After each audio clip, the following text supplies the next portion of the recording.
I used to be a major supporter of Adopt Don't Shop, but now all of my current and future dogs will be purchased from breeders. Let's talk about why. I had 2 rescue dogs die young from what were very traumatic to me health issues. The second one had some pretty intense fear reactivity that was likely a result of poor genetics coupled with poor socialization during those vital periods. And while I was capable of working through her issues, I know that not everyone is. After going through all of this, I started to think surely pet ownership is not meant to be this heartbreaking. So I started to branch out and to educate myself more. So I started to read and I started to learn about all of the things that ethical breeders do to ensure that the dogs they produce are both healthy and temperamentally sound. I learned about health testing. I learned about all of the care that goes into planning a litter. I learned about all of these things that set ethical breeders apart from the backyard breeders and the puppy mills that we all are so familiar with. I was welcomed into a community that I previously didn't even know existed. A community of people in which dogs are their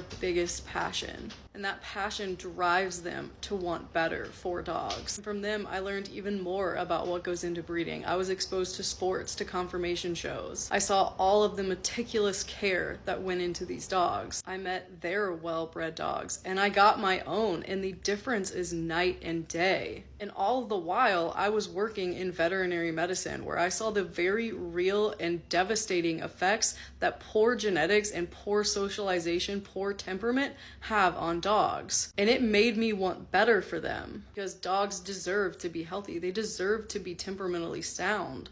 And then diving even deeper into this world, into this community, and learning all of the things that these people do, both the breeders of these dogs and the community at large, all of the things that they do to make sure that these well-bred, ethically bred dogs never end up in a shelter, it helped me look into the actual issues behind the shelter crisis here. And ethical breeders are not a part of that. And what's more, only ever adopting isn't a solution to it. There's a reason why when we have these clear the shelter events that are successful, those shelters always fill back up. If everyone in the world only supported ethical breeders, we wouldn't have a need for those shelters. Adopt Don't Shop had great intentions when it started as a call to not support puppy stores and puppy mills, but it has turned into something so incredibly toxic and unhelpful. Now it only serves as a way to shame people for doing anything other than adopting. It serves as a way for people to virtue signal and pretend that shelter dogs are perfect when they're not.